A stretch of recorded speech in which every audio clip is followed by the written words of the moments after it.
네, 하나님께서 오늘 우리에게 주신 말씀은 출애굽기 2장입니다.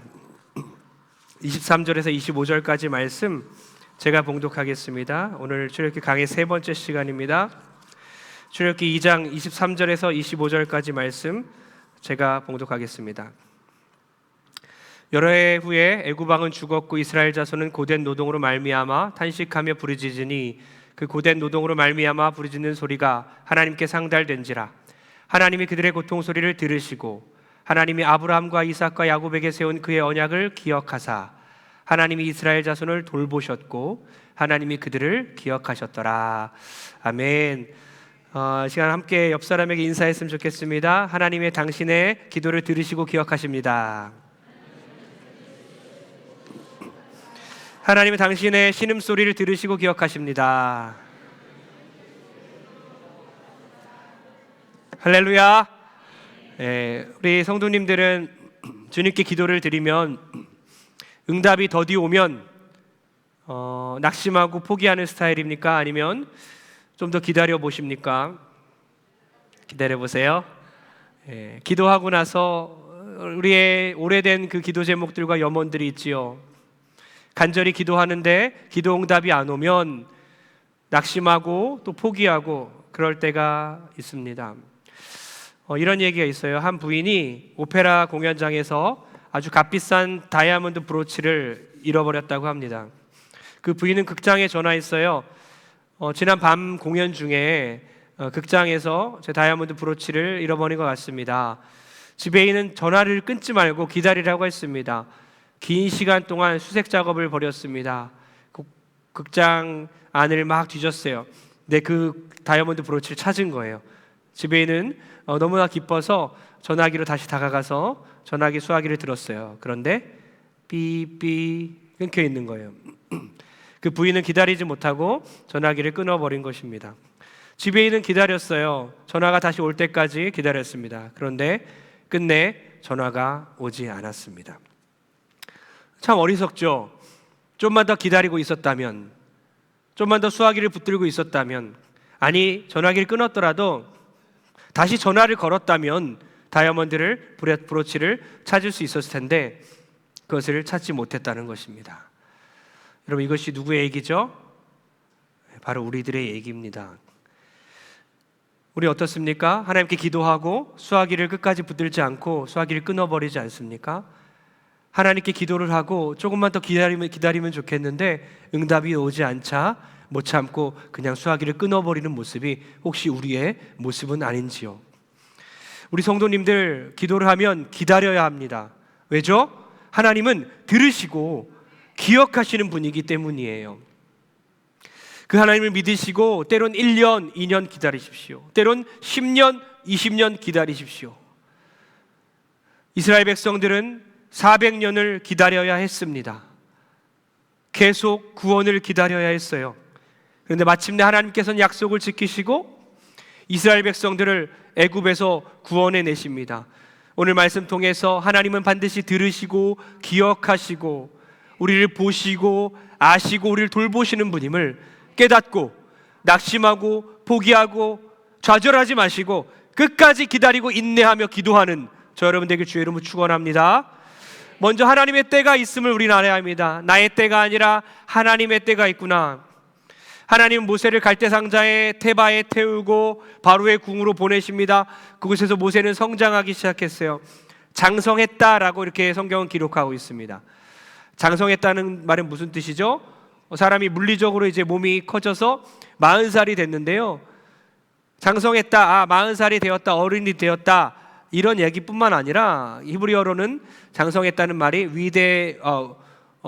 위엄을 갖추게 되었다, 높게 평가되었다, 위대해졌다, 이런 말이에요. 그러니까 애굽의 왕자로서 국정에 참여할 수 있는 그 지혜와 어떤 위엄을 갖췄다, 그런 표현입니다. 여러분, 모세가 지금 이렇게 시간이 막 흘러가고 있는데 금방 40살이 되었고 장성한 후에 바로 애굽 사람을 쳐서 죽이는 실수를 하죠. 그런 잘못을 범합니다. 그 모습을 보면서 에이, 모세는 왜 40년 동안 뭐 했어? 잘 성장한 거 맞아? 이렇게 우리는 알 수 있지 생각하겠지만 히브리서 기자는 그가 잘 성장했음을, 하나님 안에서 잘 장성했음을 그렇게 잘 표현하고 있습니다. 히브리서 11장 믿음장에 잘 나와 있는데요, 24절을 다 같이 한번 읽어보겠습니다. 시작. 믿음으로 모세는 장성하여 바로의 공주의 아들이라 칭함받기를 거절하고.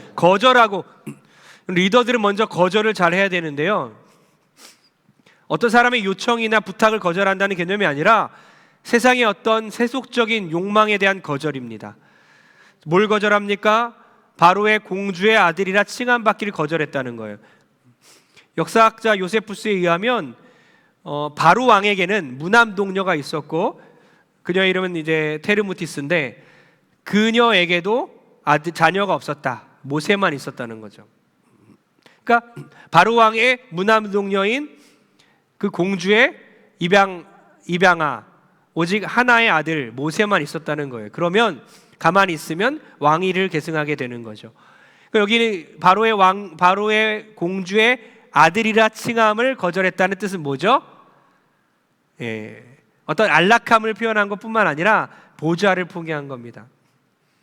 부귀 영화를 포기한 것입니다. 그의 인생 자체를, 가만히 있으면 탄탄대로 승승장구인데 그가 그것을 거절했다는 뜻입니다. 이렇게 하나님의 리더들은, 사역자들은 거절할 수 있는 사람이어야 되죠. 25절 보니까 또 모세는 어떤 행동을 합니까? 다 같이 읽겠습니다. 시작. 도리어 하나님의 백성과 함께 고난받기를 잠시 죄악의 낙을 누리는 것보다 더 좋아하고. 아멘. 하나님의 리더는 선택을 잘합니다. 거절뿐만 아니라 선택을 잘하는데요, 세상 것들을 잘 거절하고 뭘 선택합니까? 하나님의 백성들과 고난받기를 선택해요. 하나님의 백성들과 함께 고난받는 것을 선택했대요. 자발적인 것이었어요.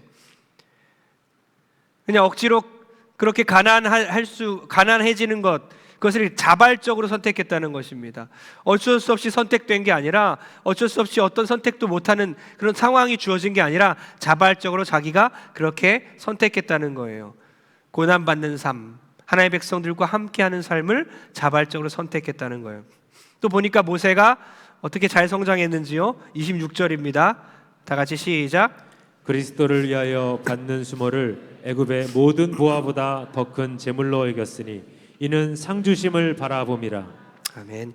그는 40살인데요, 하나님의 리더인데요, 하나님의 사역자로서 잘 이렇게 다듬어져 가고 있었는데 거절을 잘했고, 거절할 수 있었고, 선택을 잘했고요, 또 만족을 잘했습니다. 그는 무엇에 만족합니까? 애굽에 있는 금은 보화를 받는 것을 만족하는 게 아니라 예수님 때문에 수모를 당하는 것에 만족했다는 거예요. 놀랍죠? 애굽의 모든 보화를 받는 것에 만족하는 게 아니라 예수님 때문에 수모를 겪는 것, 수치를 당하는 것을 만족으로 여겼다는 것입니다. 이렇게 모세는 거절과 선택과 만족에 있어서 믿음으로 잘 해냈기 때문에 정말 다른 사람들과 구별된 그런 삶을 살 수 있었고, 하나님의 리더로서 그렇게 자라나고 있었습니다. 여러분 어떻습니까? 그리스도인으로서, 하나님의 사람으로서 부귀 영화를 거절하고 하나님의 백성을 선택하고 그리스도 때문에 당하는 수모에 만족하며 살고 계십니까? 그것이 바로 여러분 성장하는 것이고, 여러분 몸이 장성하는 게 아니라, 신앙의 연수가 늘어나는 게 아니라, 직분을 계속 받는 것이 아니라, 이렇게 하나님의 리더들은 신앙생활 오래 하면 할수록 거절과 선택과 만족에 있어서 다른 사람과 구별된 삶을 살게 된다는 것이죠. 모세는 그렇게 장성해가고 있었습니다. 지도자로서 200만 명을 이끌 만한 제목으로 거절과 선택과 만족에 있어서 하나님의 사람으로 점점 다듬어가고 있었다는 거예요. 자, 여기서 제가 질문하겠습니다. 장성했다는 뜻이 때가 됐다는 뜻일까요? 성장했다는 뜻이 때가 됐다는 뜻일까요? 아니죠. 생각해 보십시오. 우리도 그렇지 않습니까? 이제 사업을 할 때가 됐다. 다 준비됐어. 완벽해. 시도했는데 안 될 때가 있잖아요. 내 때랑 하나님의 때가 다른 거지요. 난 잘 준비되었어. 사역자로서 난 잘 준비되었어. 교회의 어떤 리더로서 사명 감당할 준비가 되었어. 그렇게 생각했는데, 그렇게 성장하고 장성했는데 보니까 내 때가 아닌 거예요. 이렇게 하나님의 때와 내 때는 다르다는 것이죠. 여러분, 모세가 장성했다고 적혀 있는데 장성한 후에 모세가 어떤 행동을 했는지 다 같이 한번 읽겠습니다. 출애굽기 2장 11절과 12절입니다. 다 같이 읽겠습니다. 시작. 모세가 장성한 후에 한 번은 자기 형제들에게 나가서 그들이 고되게 노동하는 것을 보더니 어떤 애굽 사람이 한 히브리 사람 곧 자기 형제를 치는 것을 본지라. 좌우를 살펴 사람이 없음을 보고 그 애굽 사람을 쳐 죽여 모래 속에 감추니라. 자기 형제들이 고되게 일하는 모습을 봅니다. 그냥 봤다는 뜻이 아니에요. 여기서 보다라는 단어는요, 주목하다는 뜻입니다. 한번 흘겨본 게 아니라 늘 봐왔던 것입니다. 자기 동포들이, 이스라엘 민족들이 지금 고된 노동을 하면서 고역을 하면서 매를 맞으면서 일을 하는 모습에 늘 가슴이 아팠던 거예요. 그래서 주목하여 보고 있었고 늘 속상해했고, 그러다가 혈기가 올라왔습니다. 애굽 감독에 대해서 화가 난 거예요. 그를 죽여야겠다 생각이 들었는데 좌우를 보기 시작하죠. 그때 나름대로 신중했어요. 혈기가 올라왔지만 아무도 보지 않는 것을 보고 하나님을 봐야 하는데 좌우를 살피며 사람을 봤습니다. 아무도 없으니까 이제 그 감독을, 애굽 사람을 불러와서 때려서 쳐 죽입니다. 모래 안에 그리고 몰래 감춥니다.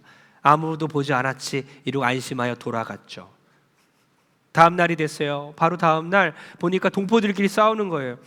왜 당신들이 민족끼리 싸우냐? 늘 동포애가 있었고 민족에 대한 그 사랑이 있었기 때문에 싸우지 말라는 거예요. 그렇게 하나님의 때라 생각하면서 내가 이제 사역을 해야 되겠다, 리더로서 지도자로서 사명의 때라 생각하고 나섰던 것입니다. 그런데 결과가 어땠습니까? 외면이었죠. 그 동포 중에 하나가 말합니다. 당신을 누가 우리의 재판관으로 세웠냐? 당신을 누가 우리의 지도자로 세웠느냐? 어제 그 애굽 사람 죽인 것처럼 나도 죽일 거냐? 깜짝 놀랍니다.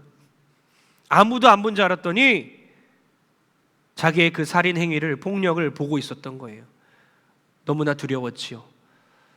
하나님을 보지 아니하고 좌우를 살피는 사람들은요, 늘 두렵기 마련이에요. 그래 두려워했습니다. 바로가 자기의 목숨을 찾는다는 소식을 듣고 이제 미디안 광야로 도망가 버립니다. 여러분, 그는요 위대한 지도자가 될 사람이었는데 이렇게 하루아침에 도망자로 인생이 끝나버리는 것 같습니다. 하나님의 때가 오지 않았는데 모세는 자기의 혈기로, 자기의 의로 사명 감당하려 했습니다. 모세는 하나님보다 앞서가다가 낭패를 당한 것이죠. 저는 기관차가 생각나더라고요. 동력차가 분명히 있지요. 그 뒤에 뭐가 달려 있습니까? 객차들이 딱 붙어 있지 않습니까? 잘 붙어만 있으면 그대로 목적지까지 가는 거예요. 근데 동력차가 있는데 객차가 더 앞서가겠다고, 사람을 태웠으니 더 먼저 가겠다고 동력차를 앞서면요, 그 기관차는요 더 이상 가지 못하게 되는 겁니다. 갈대상자 테바에 하나님이 모세를 태우고 유일한 에너지이시고 동력이시고 능력이시고 모든 힘의 근원이신 하나님께서 그를 태우고 이끌어 가시는데 그는 잘 끌려가지 않고 이제 내가 장성했다 생각하고 사명을 감당해야지 하고 자기의 의와 혈기와 열정으로 나섰을 때에 그는 실패하고 무너지게 됐다는 것입니다. 사랑하는 성도님들, 열정이 지나쳐서 일을 그르친 적이 있으십니까? 여러분, 자기의 의와 혈기로 하나님의 일을 망친 적은 없으십니까? 부부관계를 망친 적은 없나요? 자녀에게 빽 하고 막 소리 지르고 화를 못 참아서 자녀의 마음을 잃어버리고 지금까지 화해 못하고 계신 분 있지 않으십니까? 남편을 변화시키고 싶으시죠? 그래서 서두르다가 남편의 마음이 더 다치고 하나님과 더 멀어지게 되는 경우도 있지 않습니까? 우리가 전도하고 싶은 열정은 있지요. 영혼 살아가는 마음은 있지요. 그러나 그의 영혼의 상태를 기다리지 못하고 너무 땡기고 부담을 주다가 그가 마음을 닫고 교회로부터 더 멀어지게 한 적은 있지 않으신지요?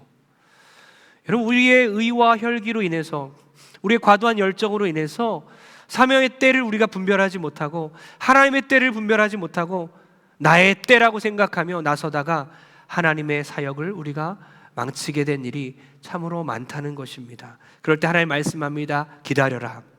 아직 기다려라. 주께서 말씀하실 수 있어요. 여러분, 하나님보다 앞서가지 않는 여러분 되길 주의 이름으로 축복합니다. 저도 그랬던 것 같아요. 제가 32살 1월에 결혼을 했는데요. 30살 때쯤에 이제 31살에 이제 유학을 준비하며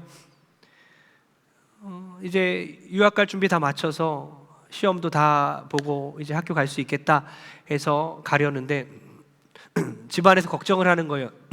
다 큰 자식 결혼해야 되는데 저도 막 걱정했어요. 부모님도 걱정해서 같이 걱정했어요. 그래서 한 2달간 무슨 일이 있었는지 아십니까? 유학하기 2달간 제가 어림잡아 계산해 보니까 제가 9번이나 소개팅을 했습니다. 누구를 만났는지도 모르겠어요. 야, 목사님 딸이야, 내 동료 딸. 그래서 소개시켜 주시고, 이 사람 한번 만나봐라. 야, 장로님 딸이라는데 계속 소개시켜 주는데 안 되는 거예요. 마음만 급하니까 첫 만남부터 결혼에 대해 얘기하다가요 그러다가 다 안 되는 거예요.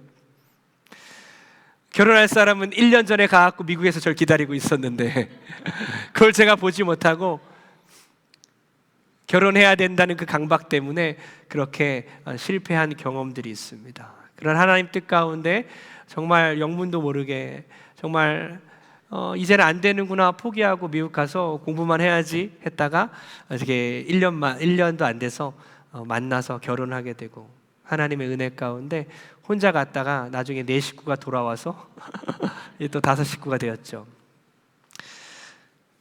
여러분 어떠세요? 여러분이 나의 때다 하면서 여러분의 의와 혈기와 열정을 앞세워서 하나님보다 앞서가진 않으십니까? 늘 하나님 뒤에서 바짝 붙어서 쫓아가시는 여러분 되길 바랍니다. 모세는 실패한 것 같았어요. 망친 것 같았습니다. 이게 뭡니까?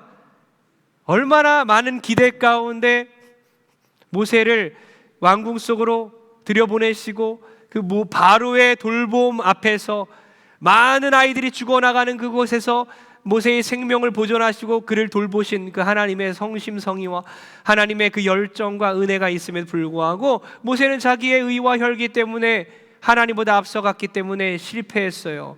폭력과 살인을 저지르고 도망자 인생으로 이제는 나그네가 되어서 광야에서 사는 인생이 되었다는 겁니다. 이때 하나님이 그를 포기했을까요? 야, 너는 안 되겠다, 다른 사람 쓰겠다 했을까요? 그러지 않았다는 겁니다. 하나님 반드시 들으시고 기억하시는 분입니다. 하나님 반드시 우리의 기도를 들으시고 또 기억하시는 분이세요. 출애굽기 2장 23절을 다 같이 읽겠습니다. 15절 넘어가고요. 출애굽기 2장 23절입니다. 다 같이 시작. 여러 해 후에 애굽 왕은 죽었고 이스라엘 자손은 고된 노동으로 말미암아 탄식하며 부르짖으니 그 고된 노동으로 말미암아 부르짖는 소리가 하나님께 상달된지라. 아멘. 부르짖으니 절규에 가까운 기도를 말해요. 아버지! 기도하신 적 있죠. 너무 급하니까, 너무 다급하고 너무 사랑하는 자녀나 가족들 위해서 또 경제적으로 너무 힘들 때 아버지 주여! 막 기도하잖아요. 그러다 화가 나면 죽여! 막 이러죠. 주여 아버지 살려주세요. 저 때로는 그냥 아버지만 부를 때도 많아요. 너무 급하고 속상하고. 여러분, 이런 절규를 하나님이 외면하실까요? 이런 찬양 아시죠? 너의 작은 신음에도 응답하시니 너는 어느 곳에 있든지 주를 바라고 주만 바라볼지라. 할렐루야. 뭐라고 합니까? 작은 신음에도 주여 주여, 한숨 소리에도 절망의 그 눈물 가운데, 아픈 상처 가운데 하나님 다 듣고 계세요. 여러분, 우리가 뒤척일 때도 하나님 듣고 계세요. 그냥 침대 위에서 나도 모르게 뒤척이고 있을 때도 다 듣고 계세요. 뭐 생각해 보세요. 아이들이 있으면요, 아이들이 아파서 열이 막 오를 때 막 뒤척이잖아요. 아픈가 보다, 잠을 못 자고 있네. 청소년 청년들을 어떻습니까? 얼굴이 막 썩어갖고 집에 들어오잖아요. 너 무슨 일 있지? 아무 일 없어요. 있잖아. 하나님은 우리 부모가 자녀를 사랑하는 것보다 우리를 더 사랑하는 줄 믿습니다. 여러분, 작은 신음소리, 우리의 뒤척이는 소리, 한숨, 눈물, 상처 다 들으시는 분께서 우리 절규를 안 들으시겠습니까? 하나님은 이스라엘 백성들의 절규 소리를 다 듣고 계셨습니다. 그리고 상달된지라, 그의 기도 소리가 상달됩니다. 위로 올라간다는 뜻이죠. 어떤 의미입니까? 연기나 향이 위로 막 피어올라서 하늘에 닿는다는 뜻이에요. 여러분, 말 그대로 우리가 기도할 때 기도의 향이 올라가서 하나님께 닿을 줄 믿습니다. 그 믿음으로 기도한 여러분 되길 바랍니다. 24절 다 같이 읽겠습니다. 24절입니다. 시작. 하나님이 그들의 고통 소리를 들으시고 하나님이 아브라함과 이삭과 야곱에게 세운 그의 언약을 기억하사. 언약을 기억하사. 여러분, 언약하면 뭐가 생각납니까? 지금 하나님께서 뭐라고 말씀하십니까? 하나님이 아브라함과 이삭과 야곱, 아브라함을 기억해야 되는 거예요. 지금부터 650년 전의 일이구나. 창세기 15장 17절에 보니까 하나님이 아브라함과 맺은 언약, 이리 나와봐 이리 나와봐 하면서 너의 자손을 모래알같이 하늘의 수많은 별들처럼 많게 할 거야. 그리고 400년 만에 또 노예 생활하다가 다시 돌아오게 할 거야. 그들을 구원할 거야. 한 사람에게 이제 한 민족을 주겠다고 약속하신, 하나의 백성 삼겠다고 약속하신 그 언약이죠. 근데 언약의 뜻이 뭐냐면요, 원어가 이제 자르다는 뜻이 있습니다. 자르다는 뜻이 있습니다. 여러분, 아브라함 언약 생각해 보십시오. 하나님께서 아브라함과 언약을 맺어요. 지금 창세기로 들어갔습니다. 한번 기억해 내 보십시오. 어떤 언약 체결식이 있었을까요? 그 당시 고대 근동 지방에 왕들이 맺는 언약 체결식이 있었어요. 그래서 하나님께서 준비해라, 깔아라 이러니까 자세한 기록이 없지요. 근데 아브라함은 다 알고 있었죠. 그 당시 문화를 알기 때문에 준비를 다 세팅하고 기다립니다. 새들, 그런 작은 동물들의 사체들을 어떻게 합니까? 반으로 쪼개요. 그럼 언약에는 자르다는 의미가 있어요. 자르다는 의미가 있습니다. 이게 사체들을 쪼갭니다. 자릅니다. 그리고 쫙 깔아놓죠. 그 당시 근동지방의 왕들의 언약식에서는요, 그 사이를 누가 지나갑니까? 언약 당사자들이, 왕들이 지나갑니다. 그러면서 우리가 약속을 어기면 이렇게 죽는 거야 하면서 생명 걸고 약속 지키겠다, 언약식을 하는 거예요. 하나님은 아브라함에게 준비해라, 다 준비하십니다. 솔개가 막 돌아다니면서 사체를 먹으려고 하죠. 아브라함 막 쫓고 있습니다. 밤중 깊을 때에, 그때도 기다리고 있었죠. 하나님 언제 오시나. 그때에 뭐가 확 지나갑니까? 뭐가 지나가죠? 횃불이 확 타면서 그것을 태우면서 지나가는 거예요. 무엇을 의미합니까? 바로 하나님께서 홀로, 아브라함 빼고 내가 홀로 그것을 지나가겠다. 바로 내 생명을 담보로 언약을 체결하겠다. 반드시 약속을 지키겠다. 반드시 너를 구원하겠다. 그것이 지금 2000년 전에 예수님 오셔서 그분이 십자가 원박에 돌아가심으로 생명을 담보로 하나님이 우리를 자녀 삼으신 거예요. 언약, 바로 언약은 우리에게 이렇게 중요한 것입니다. 650년 전에 약속하신 것을 기억하시고 모세를 이제 통해서 이스라엘 백성들을 구원하는 거예요. 이것은요, 약속을 기억했다. 자카르란 단어는, 기억하다는 것은요, 우리가 흔히 기억이 안 났어요, 맞다 이제 기억난다, 이런 게 아닙니다. 하나님께서 늘 염두에 두시고 영원 전부터 영원 끝까지 늘 그것에 대해 생각하시며 계획하시고 그것을 계속 기억하고 계신 거예요. 하나님의 계획 가운데 기억하고 있는 것을요, 지금 기억하다는 뜻으로 우리가 이해하면 되는 겁니다. 650년간 그들은 잊었을지 모르겠지만, 노예 생활하면서 포기했을지 모르겠지만, 나는 너를 잊지 않겠다, 나는 너희들을 잊지 않겠다. 기도하다가 포기하고 나도 무슨 기도했는지를 모르고 있을지 모르겠지만 하나님께서 나는 너를 잊지 않겠다. 믿으시면 아멘 하시기 바랍니다. 25절 다 같이 읽겠습니다. 시작. 하나님이 이스라엘 자손을 돌보셨고 하나님이 그들을 기억하셨더라. 돌보셨다. 여러분, 눈동자처럼 우리를 돌보신다는 표현들이 성경에 있는데요, 눈동자 보호하듯이, 눈꺼풀이 눈동자 보호하듯이 하나님 우리를 보호하시는 거예요. 믿으십니까? 여러분, 이물질이 막 눈에 들어가고 막 먼지가 들어가면요 힘들잖아요. 저같이 눈이 작은 사람들은요 뭐 잘 안 들어가요. 잘 보호할 수 있어요. 그런데 눈이 크신 분들은 이제 눈에 막 뭐가 들어가잖아요. 그럴 때 눈꺼풀로 닫죠. 그리고 눈물도 흘리면서 다 뽑아내지요. 눈에는요 얼마나 신비하냐면요, 30만 개의 회로가 있고요, 1억만 개의 신경세포로 이루어졌다고 해요. 그래서 이물질이 들어올라 치면 곧바로 눈꺼풀을 닫아버리는 겁니다. 눈동자가 너무 소중하기 때문에 눈동자 닫히면 안 되니까 보호하는 거예요. 하나님께서 그렇게 귀중하게, 너무나 소중하니까, 여러분 한 명 한 명이 너무나 귀중하고 너무나 소중하니까 그 눈동자 보호하는 것처럼 내가 너를 보호하겠다 말씀하시는 거예요. 여러분, 하나님은 그렇게 우리를 돌보고 계십니다. 우리는 어때요? 내가 관심 없는 사람 듣기 싫으면 피하고 방향 돌리고 고개 숙이고 눈을 피하죠. 눈을 마주친다는 얘기는 사랑한다는 얘기입니다. 방향을 아예 우리 쪽으로 돌려놓고 하나님 앉아 계세요. 얼굴을 마주하고 있고요, 눈을 마주하고 있고요, 귀를 우리에게 쫑긋 귀 기울이고 계시는 거예요. 아예 우리를 향해 앉아 계시는 분, 그분은 우리를 사랑한다는 것입니다. 여러분, 귀 기울이시는 것은 우리를 사랑한다는 뜻이에요. 하나님, 우리의 절망 가운데, 절망 깊은 곳에 우리가 있을 때에 하나님 우리를 향해 앉아 계십니다. 하나님은 우리에게 귀를 기울이고 계십니다. 그래서 여러분, 아주 가까이 있는 사람들 있잖아요. 가족끼리도 우리 편 맞아? 내 편 맞아? 가족인데 나의 마음을 몰라?